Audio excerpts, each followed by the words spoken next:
Hello everybody, Aiden here, and welcome back to another video here on the Around the Slice YouTube channel. So I am here today to do a little fun exercise with you all by giving you my personal 2026 NFL starting QB predictions for all 32 NFL teams next year. I've done this for the last 3 or 4 years now because I like to set the stage for the offseason in the coming months with free agency and the draft, and most importantly, set the stage for who I personally think where where certain quarterbacks and players specifically are going to play next year. And most importantly, most crucially, if you will, this will be fun to look back on this time next year and see what we got wrong, what we got right. So without further ado, let's just hop right into it by starting off right away with the division that my favorite team resides in, with the AFC East, with the Buffalo Bills. This is very cut and dry. Your starting QB for many years to come still will be Josh Allen. He's going to be a perennial top 3 or 4 MVP candidate year in and year out. The first interesting discussion we have moving on to is the Miami Dolphins. In all likelihood, they're not going to be able to trade Tua. No one's going to want him. So they're going to trade Tua Tagovailoa, and they're going to have to eat. It's just the name of the game here. They're going to have to eat a monstrous dead cap hit of $99 million. They're also going to have to cut Tyreek Hill with a post-June 1st cut to save some money, but also have a dead cap hit there. So with the monstrous $99 million cap hit, they're going to have to kind of get a starting QB on the cheap, maybe moderately cheap, if you will. And that's exactly what I have them doing. I have them in the free agency route and capitalizing on the upside we saw as Green Bay's backup QB and bringing over Malik Willis from Green Bay.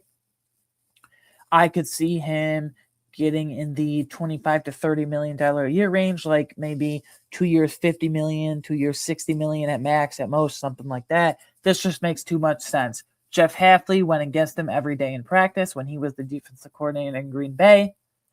They're not going to be able to spend big because of Tua, so this is a moderate investment. And then the new GM in Miami, John Eric Sullivan, he was a key part of the Packers front office when they studied Malik Willis and when they brought over Malik Willis, trading for him from the Titans in Tennessee. So there's just too many Green Bay connections here. They have to go for a moderately cheap option after eating that $99 million dead cap hit. They'll have to eat from cutting Tua Tagovailoa. Next, New England Patriots. This is very cut and dry. We have Drake May, many years to come. He was the MVP runner-up. No discussion there. New York Jets. Man, there's so many options here. Could they draft a Ty Simpson? I think at 24 overall, that would be quite the reach. Could they sign a backup QB like a bridge guy, like a Marcus Mariota, like a Mitch Trubisky, if they want to give him a third or fourth shot in the NFL specifically? Could they sign a Kirk Cousins? I have Kirk Cousins going to another landing spot, though, unfortunately, for the New York Jets. I think they're going to go a retread option in Kyler Murray when he is inevitably cut from the Arizona Cardinals. Kind of keep this in mind, though. I'll give this a caveat. Originally, when I made this list a couple of days ago, I had them going with Mac Jones in the trade market, but it was reported by Adam Schefter of ESPN Insider the other day that the 49ers highly covet, and Kyle Shannon's highly covet and values Mac Jones as Brock Purdy's backup, injury fill-in here and there, and he played pretty moderately decently well this past year when Purdy was, per se, injured specifically. I wonder how they'll change their tune when a third and fifth round pick is thrown at him with the Jets' surplus of talent, or not talent, draft picks, per se, and assets, if you will.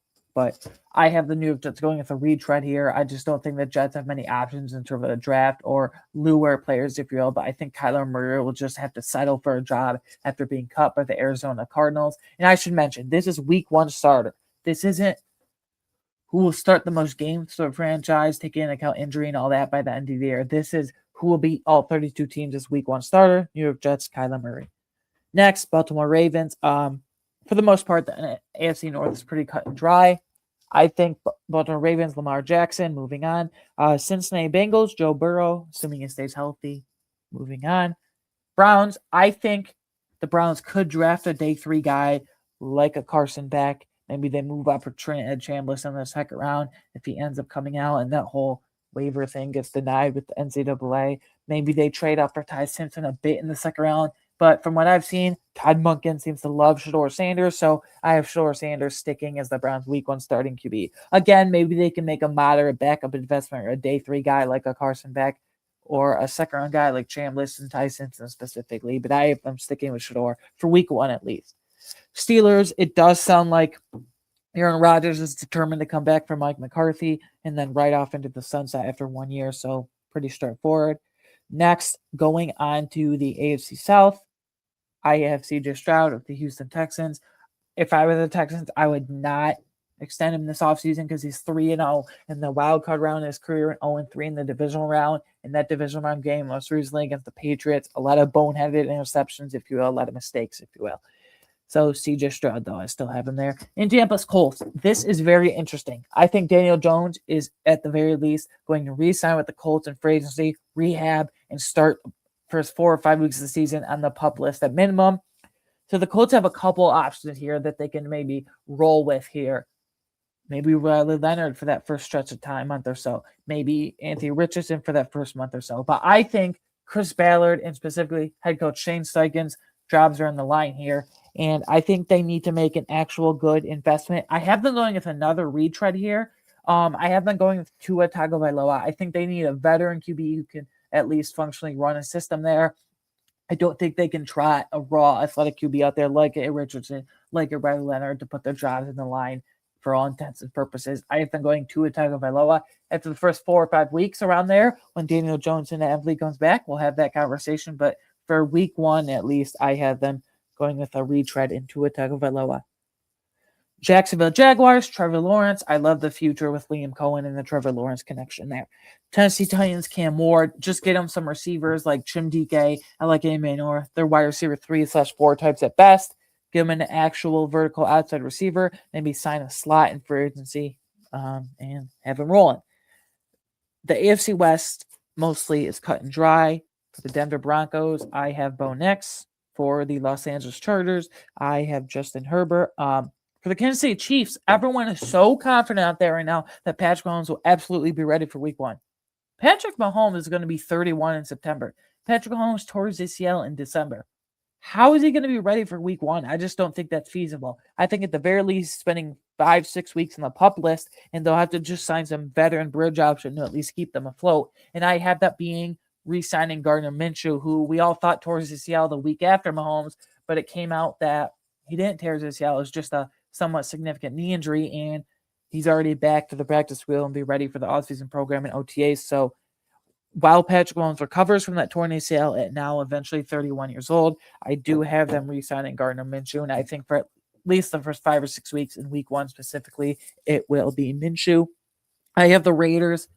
Very cut and dry, number 1 overall pick, starting with the Clint Kubiak era, Fernando Mendoza. I think this is by far clearly the only first-round QB this year. I think this is the only rookie starter, at least heading into Week 1, Fernando Mendoza. And we already talked about the Chargers with Justin Herbert. NFC East, all 4 teams are cut and dry. Dallas Cowboys, Dak Prescott, New York Giants, Jackson Dart, Philadelphia Eagles, Jalen Hurts, and Washington Commanders, Jaden Daniels, assuming he stays healthy again. NFC North, Chicago Bears, obviously going to be Caleb Williams. He got way too much hate a couple years ago in his rookie season, in my opinion. And then this past year, the 2025 season, rather, that is, I think he made some very good leaps. Detroit Lions, Jared Goff, 31 years old, but still slinging it with the best of them. Green Bay Packers, Jordan Love, that big extension this time last year. Now we go to the Minnesota Vikings, the lone intriguing team in the NFC North. I do not see it being J.J. McCarthy. There's some weird tension going on right now between J.J. McCarthy, Justin Jefferson, and Kevin O'Connell. I can't place my finger on it, but the comments that Justin Jefferson is making can't be boding well over there. I thought for sure Kirk Cousins would stay in Atlanta. Spoiler alert, I do not have him staying in Atlanta. It's being reported by Adam Schefter, ESPN, other sources like that. He's going to be cut in Atlanta. I thought he would stay in there just because of the Kevin Stefanski ties, but I guess not. I have him going home, if you will, to the Minnesota Vikings. I think he easily beats out J.J. McCarthy for Week 1. The J.J. McCarthy experience has left a lot to be desired, to say the least. Bring back Kirk Cousins. Next, Atlanta Falcons. Because speaking of Kirk Cousins, that ripple effect, he's being cut. I don't think Michael Penix will be ready for week 1 or even close to it with that torn ACL, the rehab over there. Unfortunately, he's torn his ACL like 2 or 3 times in his football career between his 6 years in college and his second year in the NFL, heading into his third year now.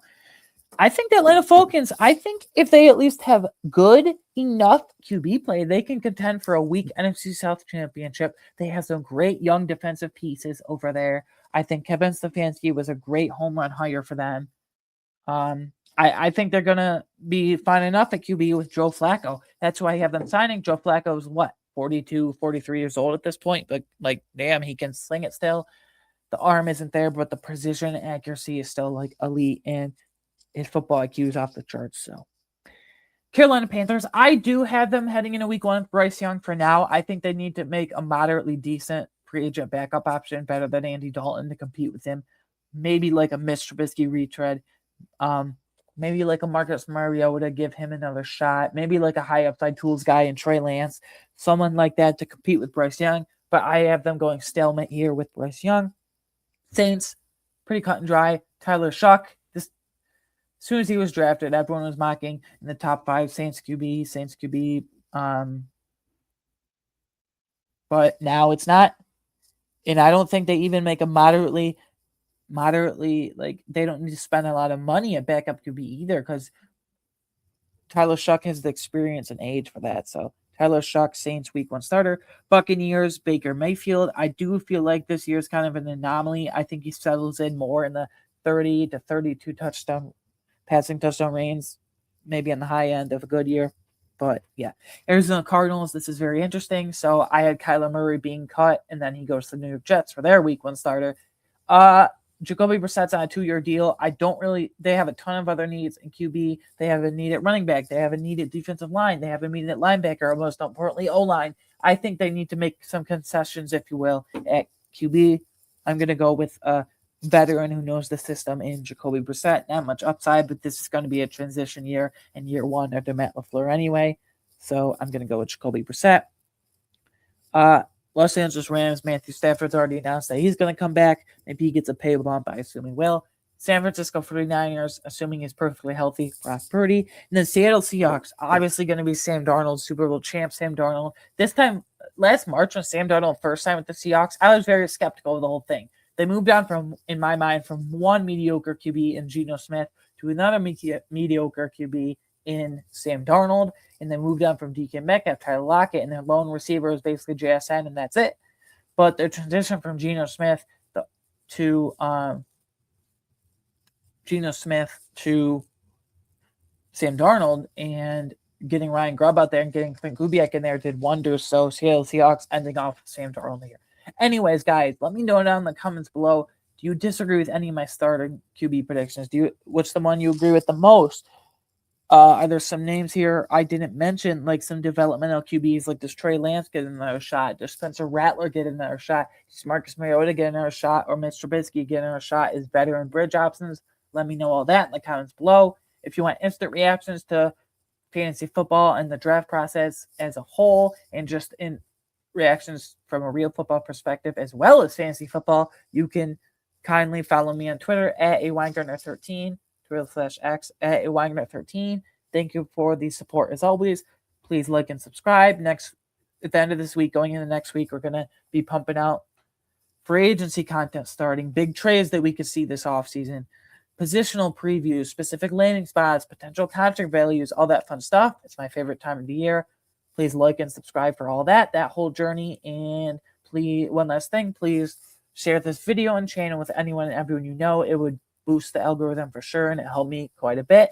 And yeah, thank you for the support as always. I will see you on the next one. This was a fun exercise as the case every year. I'll see you in the next one. Thank you for the support as always. Goodbye.